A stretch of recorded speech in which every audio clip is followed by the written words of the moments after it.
Welcome back to the Wawa Lighting Podcast.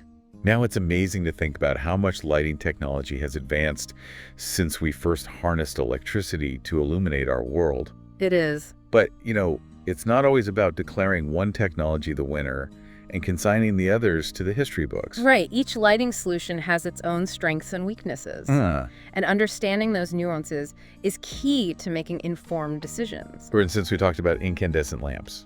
And that warm, inviting glow. Yeah. It's a quality that many people still find appealing, particularly in residential settings, where creating a cozy ambiance is a priority. Absolutely. And it's not just about nostalgia or aesthetics, there's also the aspect of color rendering. Right. We discussed how some HID lamps and sodium vapor lamps can distort colors. Make things look a bit off. Yeah, making things look a bit off under their light. It's like seeing the world through a filter.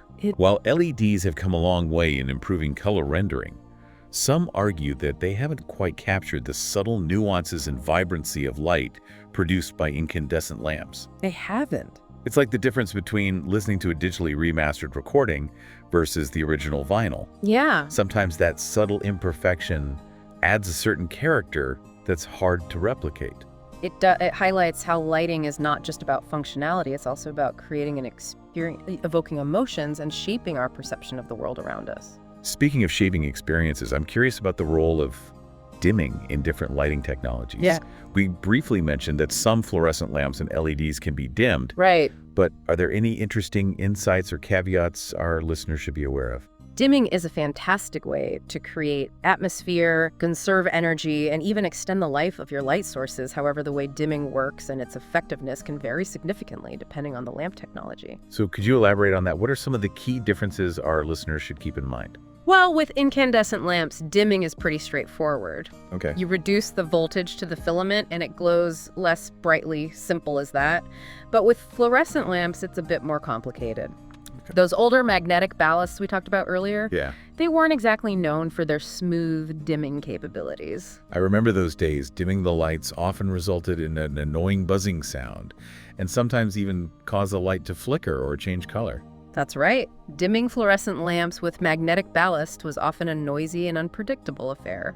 Thankfully, electronic ballasts have improved the situation significantly. They offer smoother, quieter dimming with less color shift, making fluorescent lamps a more viable option for spaces where adjustable lighting is desired. And what about dimming LEDs? I know it's possible, but is there anything special our listeners need to know about how it works? Dimming LEDs is a bit more technologically sophisticated than just reducing the voltage. It requires specialized dimming drivers that work in conjunction with the LED chips to modulate the current flowing through them. This ensures consistent color and brightness control without any flickering or other undesirable effects. So it's not just about finding any dimmer switch. You need one that's compatible with LED technology. Exactly. But the good news is that LED dimming technology has advanced significantly in recent years. Dimmable LEDs are becoming increasingly common and affordable, and manufacturers are making it easier to find compatible dimmers and lamps. That's great to hear. It seems like technology is constantly evolving to make our lives easier and more efficient. This whole conversation about dimming got me thinking about another important factor, lamp life. We've talked about how different lamp technologies have varying lifespans, but is there anything else our listeners should keep in mind about this aspect? Lamp life is a crucial consideration, especially in applications where frequent lamp replacements are impractical, costly, or disruptive. Right. Think about those high ceiling fixtures in large spaces where you need a lift just to change up a bulb. Oh, yeah. Or outdoor lighting installations exposed to the elements. In those scenarios, choosing a long-lasting lamp can save a lot of time, money, and hassle in the long run. For sure. So let's do a quick recap of how the different lamp technologies stack up in terms of longevity. Okay. Where do we start? Well, incandescent lamps with their fragile filaments have the shortest lifespans, typically around 750 to 1,000 hours. Halogen lamps offer a modest improvement, lasting somewhere between 2,000 and 4,000 hours.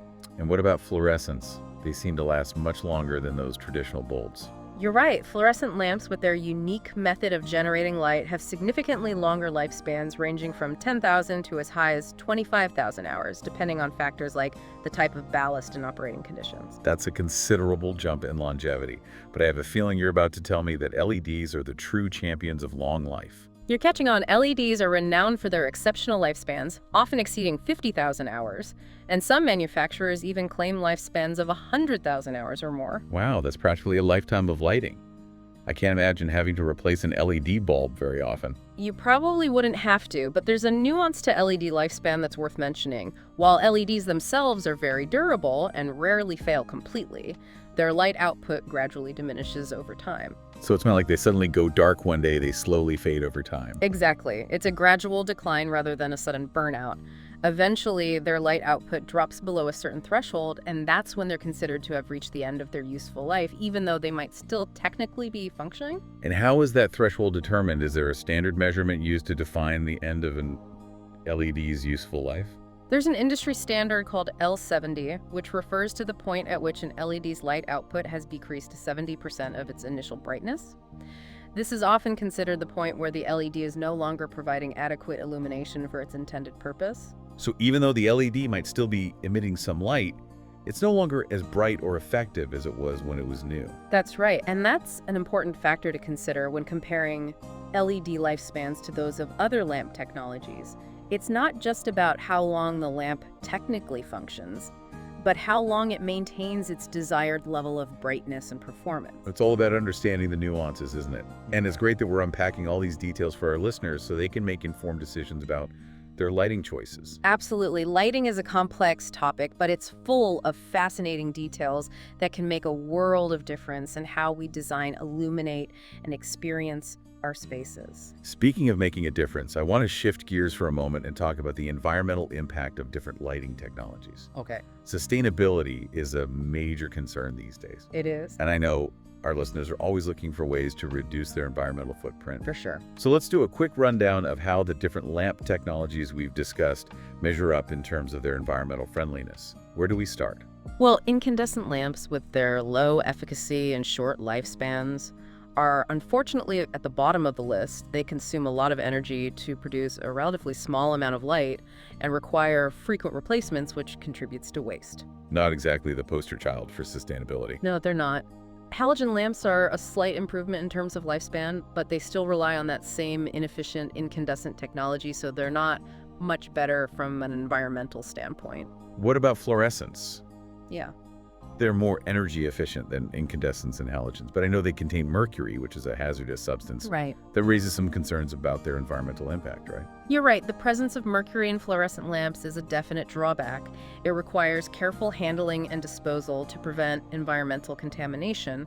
However, their significantly longer lifespans and higher efficacy compared to incandescents and halogens do help offset some of that negative impact. It's a trade-off, isn't it, weighing the benefits of energy efficiency against the risks associated with hazardous materials? It is, and this brings us to LEDs, which are widely considered to be the most environmentally friendly option among the lighting technologies we've discussed. Yeah, they're incredibly energy efficient boasts, those impressive lifespans, and don't contain hazardous substances like mercury.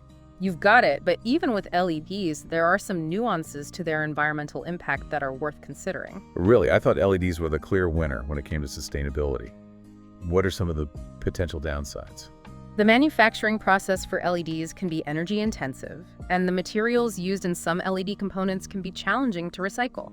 So while LEDs are a huge step forward in terms of environmental responsibility, there's still room for improvement when it comes to minimizing their overall ecological footprint. So even with the technology as advanced as LEDs, there's a need to look beyond the obvious benefits and consider the full life cycle of the product, from raw material extraction to manufacturing to end-of-life disposal. Absolutely. Sustainability is a continuous journey of improvement, and it applies to even the most innovative technologies. The good news is that researchers and manufacturers are constantly working to develop more sustainable LED technologies. They're focusing on things like using recycled materials, reducing the energy footprint of manufacturing, and designing LEDs for easier disassembly and recycling at the end of their life. It's encouraging to know that the lighting industry is taking these issues seriously and working towards more sustainable solutions. It is, and as consumers, we can do our part by choosing energy-efficient lighting, disposing of lamps properly, and supporting companies that prioritize environmental responsibility. It's a collective effort, and every small step we take can make a difference now. Before we wrap up this second part of our deep dive, I want to touch on a topic that always gets me excited. Oh. The future of lighting. Yes. The possibilities are endless. We've already discussed OLEDs and plasma lighting. But are there any other emerging technologies that have the potential to transform the way we light our world?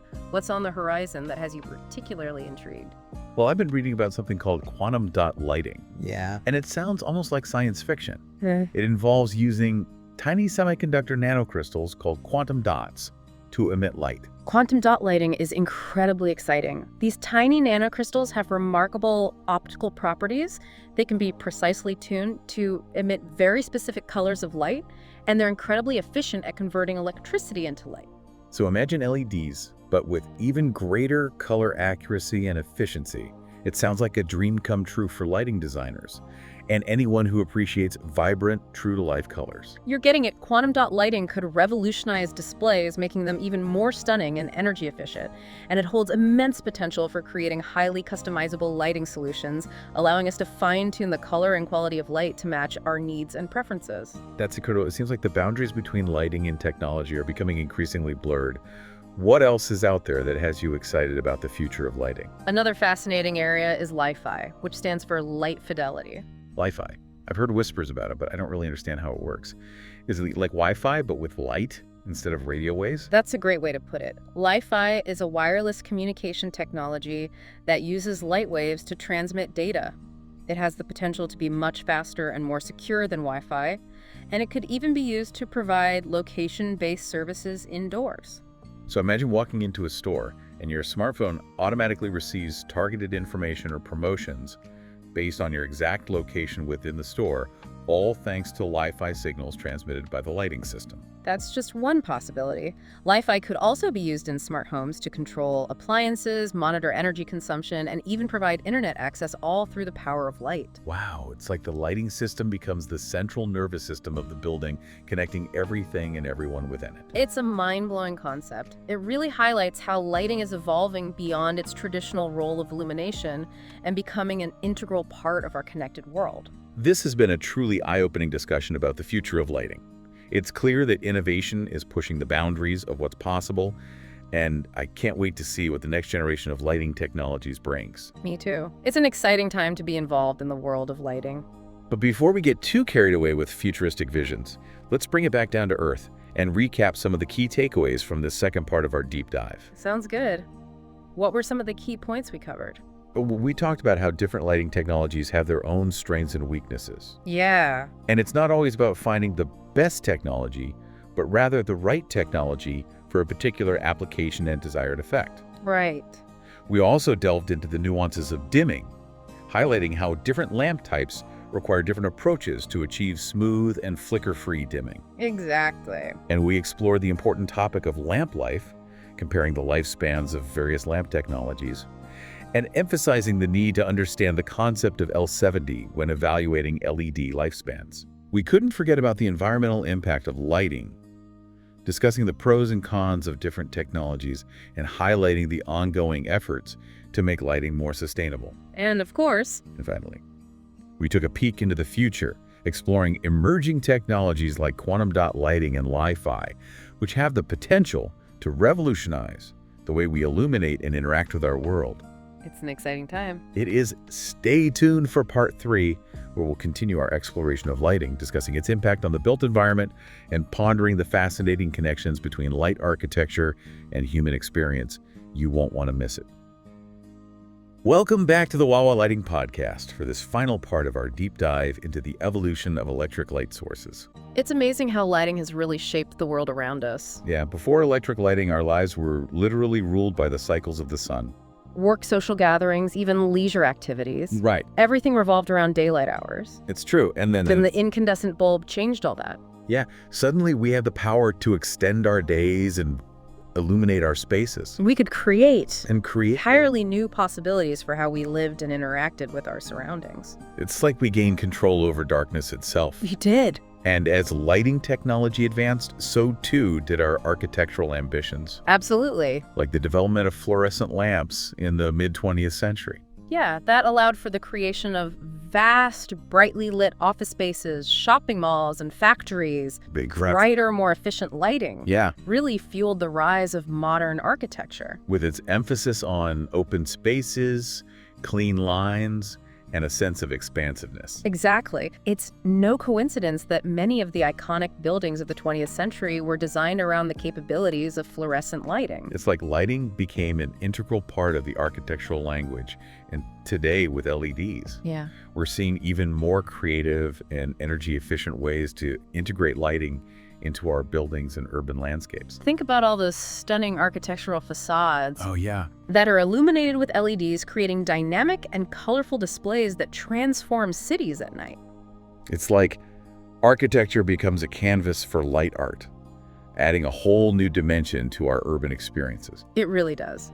I'm also fascinated by how LEDs are being used to create smart lighting systems Yeah. that respond to their environment. Imagine a building where the lighting automatically adjusts, Based on. occupancy, time of day, and even the amount of natural light available. It's like the building becomes a living, breathing organism, Right. adapting to the needs of its occupants Yeah. and optimizing its energy consumption in real time. And it's all made possible by the intelligence and flexibility of LED technology. And as lighting technology continues to evolve, I know. I can only imagine how these connections between lighting, architecture, and technology will deepen and become even more seamless. Imagine a world where buildings seamlessly adapt their lighting to our moods and activities throughout the day, creating truly personalized and dynamic environments. Or cities. Or cities where streetlights not only illuminate the streets, but also collect data on traffic patterns, air quality, and even pedestrian safety, contributing to a smarter, more efficient urban ecosystem. It's like lighting becomes the invisible thread The invisible thread. that connects us to our surroundings, enhancing our comfort, safety, and overall well-being. It's an exciting vision for the future, and it all stems from those fundamental principles of generating and controlling light that we've explored throughout this deep dive. This journey through the world of lighting has truly been illuminating. It has. I feel like I've gained a whole new appreciation for something that we often take for granted. I agree. It's easy to forget just how much lighting impacts our lives, from the mundane to the extraordinary. Well said. It shapes our perception of the world, influences our emotions, and enables us to connect with our surroundings in profound ways. So as we wrap up this deep dive into the evolution of electric light sources, we encourage our listeners to take a moment to appreciate the light around you. Consider its source, its quality, and its impact on your environment. Remember that lighting is more than just illumination. It's a powerful tool that can transform spaces, enhance experiences, and even inspire innovation. From all of us here at the Wawa Lighting Podcast, thank you for joining us on this illuminating journey. We hope you've learned something new. We hope you've learned something new and that you'll continue to explore the fascinating world of lighting.